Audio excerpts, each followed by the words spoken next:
Well, good morning, everyone. Thank you all so much for being here. My name is Mike O'Brien. I'm a Seattle City Council member. I'm really excited to be here this morning and talk to you about some innovative legislation that we are going to be introducing next week. Before I jump in, I want to just acknowledge that we're being joined in the room today by organizations such as Working Washington, the National Employment Law Project, Puget Sound Sage, One America, Sierra Club, and the App-Based Driver Association, all organizations that have helped shape the legislation that will be introduced next week. I want to start by just talking about Seattle and what we've been doing for workers lately. Now, as everyone here knows, that Seattle's been aggressively working to address workers' rights for the last few years. We made wage theft illegal in Seattle. We passed groundbreaking legislation to require that all city employees have access to paid, safe, and sick leave.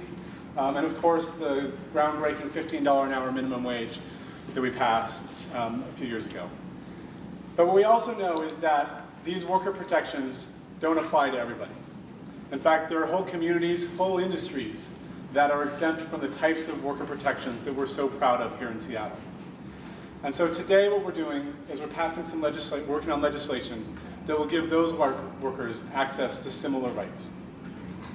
Now I want to tell you a story a little bit about a driver who works for Uber, Sidecar, and Lyft that I chatted with last week.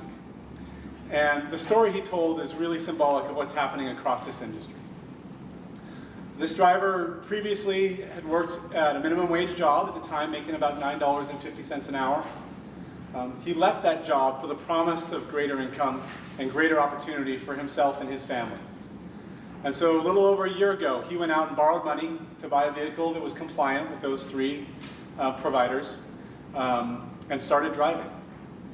And the experience he's had, unfortunately, has not been one of new opportunity and increased income, but the opposite. And he's been struggling.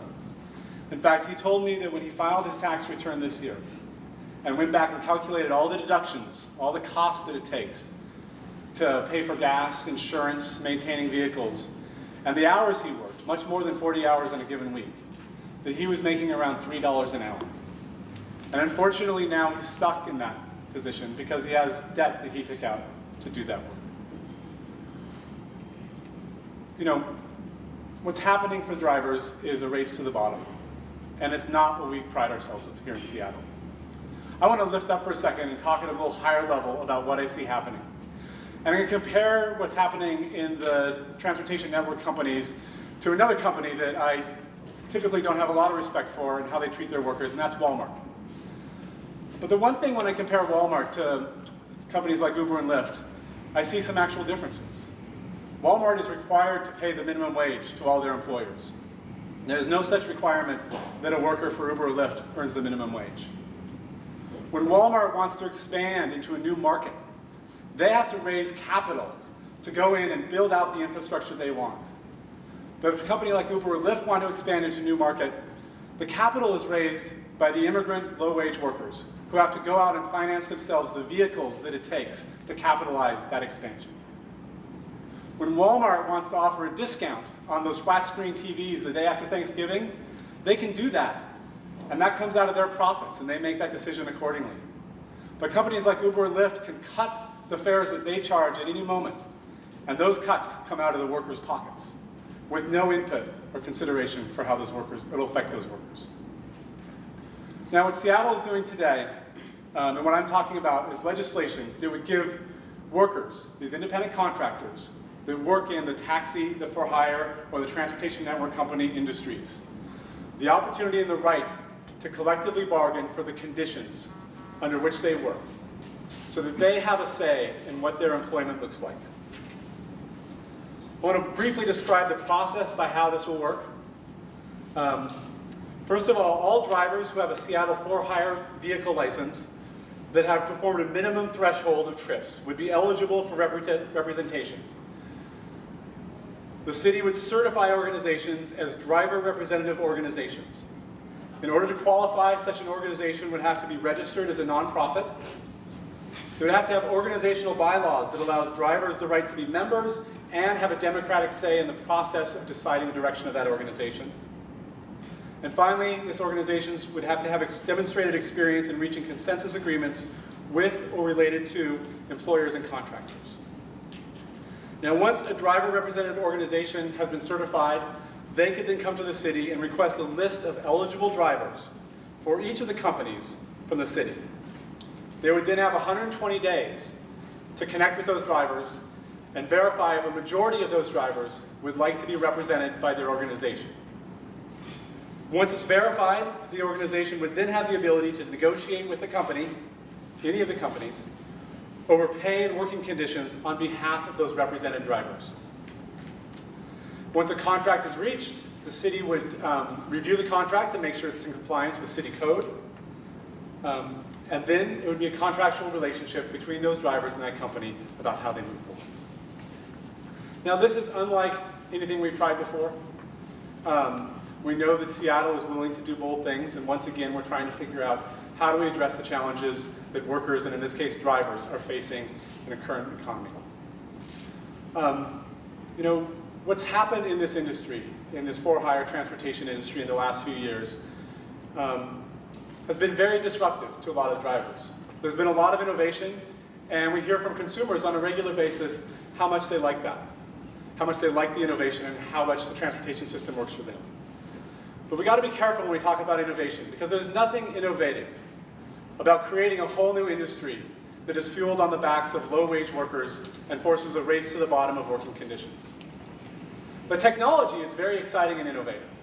And in Seattle, we embrace innovation. We embrace technology. And the legislation we'll introduce next week is another piece of innovation. It's a way so in Seattle we can say we're embracing technology, we're embracing innovation on behalf of the companies, on behalf of consumers, but also on behalf of the workers and drivers. I believe that a city like Seattle can have amazing innovation and figure out how our transportation system works better in a way that supports and elevates the drivers who are standing with me today. So I'd like to take a minute and let some of the drivers tell their stories. First up is Peter. Hello everybody, my name is Peter Quill. I started driving for Uber last June last year. Before that I was driving for my CNG for I, that was my country license. And my pickup should be in Bellevue, in CTEC, or in North Sierra, 140 pieces and above. When I started driving Uber, a mile for Uber was $2.25. I'm not actually sure, but it was that much because I was told. I didn't know how much. I just pick up somebody and drop. And the minimum in Seattle was $6. $6 for minimum pickup and $2.25 per mile. On that, they will take $1.20. Dollar will go for the insurance, 20% will go to the city. And I don't know why 20% go to the city, because I was not told it was a tax or whatever, I don't know. They told it go to the city, but I don't know why. Is it attacking me for the 20 cents or dollar go for insurance, I don't know. From $2.25, it came to $1.35 per mile, and $4.20 per minimum pickup. So $4.20, when they take $1.20 on that pickup, you live with $3. When they take 20%, you live with $2.40. That minimum pickup. Compared from $6 to $4.20, it doesn't matter how many people in the car, you pick them up with $2.40 per mile. Imagine when you take a bus from here to Jefferson and 12, it's $2.40 per person. Why would 3 people or 5 people in a car be picked up by me for $2.40 after they take 20% and $1.20? At the same time, I'm paying to insurance. I have my personal insurance. I pay that dollar for the insurance. So those also go on me. I'm paying more than them. From $2.25 to $1.35. From $6 to $4.20. Imagine that, how much I'm paying. I have to work 12 hours, 10 hours, 14 hours. I don't have the time for my kid to see them because I have to work to make it. So that is unfair. And at the same time, people buying a new car get deactivated because they don't know a road. They are not trained. You just bring your car, you work today, next week, you get a barrette, you get deactivated. It's wrong. Where will you go with that new car that you buy for 35,000 loan? That go on your back. You know, that is not fair. We have a lot in this business. We need a right to negotiate with Uber, not decide everything on their own. You can come from $2.20 per mile to $1.35. Meanwhile, you don't have a cut on that percentage. Your 20% is still the same place. $1.20 that you take, 20 go to seat, and $1 go for insurance is still on the same place. You don't take on yours, you take on us. That is not fair. The cap is $2.70, and it's like a half. We're paying a half. The cap $2.70 per mile. We are paid $1.35 per mile. Imagine that. Everybody should compare on their own. So we don't have a tip on what we do. We should have a tip because it's a service. Somebody get happy, we'll give you $1, $2. We should have that. But they said included. I don't see that included in our tip. So for us also, that is not fair. We need to be treated equal like any others doing a business. Okay? Because this business, I don't have right. Over decide tonight, Peter is not going to operate. They will deactivate me.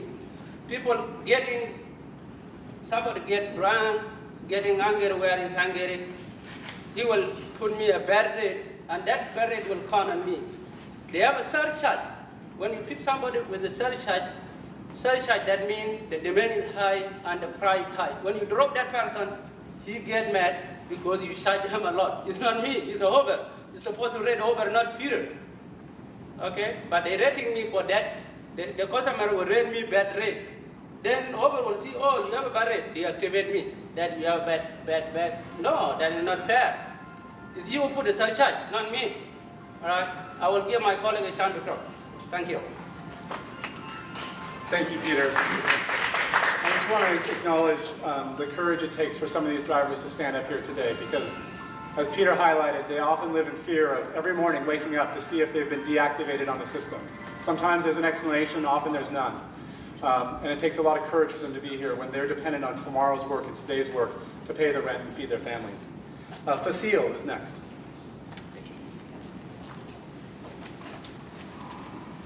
Thank you. My name is Sejal Parikh. I've been in the transportation business for the past 15 years. I've seen a lot of change from the city, rules and regulation coming, and most of them is helping the city or the transportation business for a long time. And the past 4 years, I've been driving for TNC companies, and the rules and regulation has been changed totally to the worst. It's mostly benefited for the TNC companies, not the drivers. Most drivers, just like me, most of us foreigners, a lot of them have language barrier. Most of them don't speak English pretty much, and they cannot communicate with the TNC companies or transportation companies owners. So the owners or the companies has been taking a lot of advantage on the drivers, which is unfair. My friend Peter mentioned most of it, I don't have to repeat. The new legislations, it has a lot of advantage for the drivers.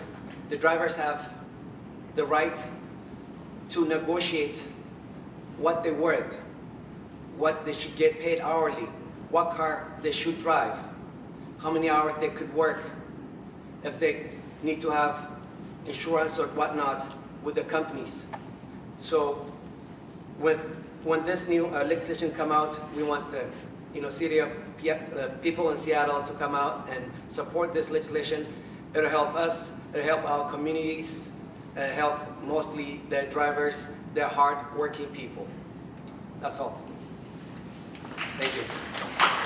Thank you, Sejal. Next, we're going to hear from Tekle. My name is Tekle Govana, and I've been driving for Uber, Lyft, Sidecar for more than 1 year and a half. I started this job, quitting my job from airport where I used to make $9.47 an hour. And then Uber come out making advertisement at $25, $35 an hour. So believing that I quit that job and tried to buy a car, and I went to dealership because I don't have the credit. I couldn't get a car from there. So my next option is turned to my friends, and I borrowed money from my friends and they bought a car that Uber needs. And then I bought a car and I started driving. After I started driving, they reduced the price. And then what I make started to be less than what I used to make minimum wage at the airport. I put 45,000 mileage last year, 2014, on my car. And at the end of year, I need to make tax return. So I took all my, because I keep all the gas I put in my car, I keep all the repair I did on my car. And at the end of year, I took all these documents to CPA, Certified Public Accountant, to do my tax return. And then when he did all the things, because IRS allows to depreciate your car 55 cents per mileage. And when I did that all, what I earned per hour was $2.64 per hour. Now I quit my job, have $8,500 loan from my car, still as of this time, have nowhere to go back. What I'm making right now is even worse than this year, because they reduced fare about 25 cents from the last year. I don't know what I'm going to make now at the end of the year. So I'm in this situation, there's no way I can go. But people who see from outside, they think we are making good money, because in Seattle minimum wage is $15. And what we make is not even close to that. Because Uber, there's no way that, there's no regulation, piece of legislation out there that control what we get paid. I don't know my status right now, whether I'm employee or independent contract, as they say. Because there's no law that regulates our relationship between us and app-based companies. So they are free of any liability, and we are treated like toilet paper. So today I'm so happy that our voice is going to be heard. Thank you. Thank you. You know, it's so disappointing to hear these stories, but at the same time, we're hearing from drivers who are willing to work, and they're committed. They just want to understand what the rules are by which they're playing, and given a fair set of rules and some say in those working conditions. Before I go to community leaders, I want to invite my colleague, Councilmember Jean Godden, to say a few words. Greetings to you all, and I must tell you that as a union member myself, I am still an active union member in the Communication Workers of America, and actually went on strike a few years ago against my employer to win fair wages and health benefits. And this is important to know that this can be done if you get together. Individually, I don't think you have any chance against a multinational employer, but together I think that you could be strong. And I have met with the workers, and the drivers have told me their stories on innumerable occasions. And I must say that I am very sympathetic, but I feel that they have a possibility, if they get together and form a strong association of bargaining with their employer. This is the American way, and this is the fair way, and in unity there is strength. Thank you, Councilmember Godden, for being here today and for all you've done for workers over your career. I really appreciate it. Next, I'm going to invite Adil Salim from the Sudanese Community Center to speak.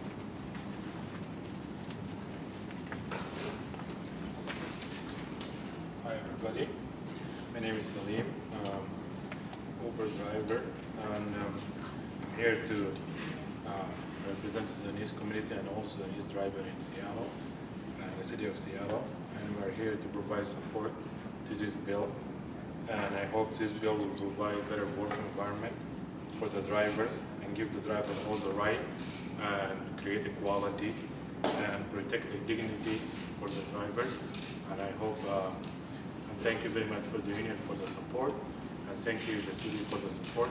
Thank you very much. Thank you, Salim. Finally, we're going to hear from Sejal Parikh, the Executive Director of Working Washington. Sejal. morning. First of all, I'd like to thank Councilmember O'Brien for introducing this legislation. My name is Sejal Parikh. I'm the Executive Director of Working Washington, which helped coffee and fast food workers in Seattle launch their demand for 15, and airport workers launch their demand for 15 in SeaTac. Many things were remarkable about both of those campaigns, not least of which is that workers, just like the workers you just heard from, were courageous and stood up against these multi-billion-dollar corporations and won. But what else is remarkable is that consumers and drivers and others in SeaTac in Seattle stood side by side with those workers all along the way. And each time the corporations tried to deny their responsibilities. Alaska Airlines tried to subcontract their jobs out so that they wouldn't have to pay living wages, but that does not change their responsibility to pay living wages at the airport. McDonald's Corporation tried to hide behind franchises, but that doesn't change their responsibility for poverty wage jobs in fast food.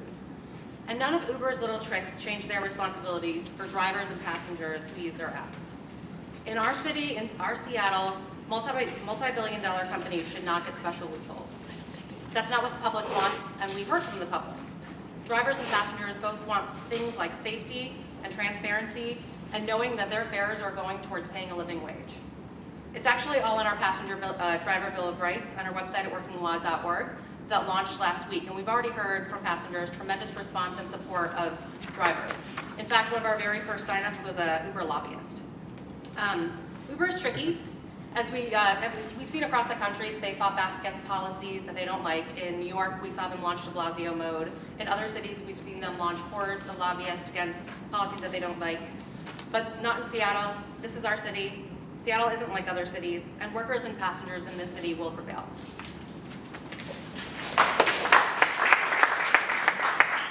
Thank you, Sejal.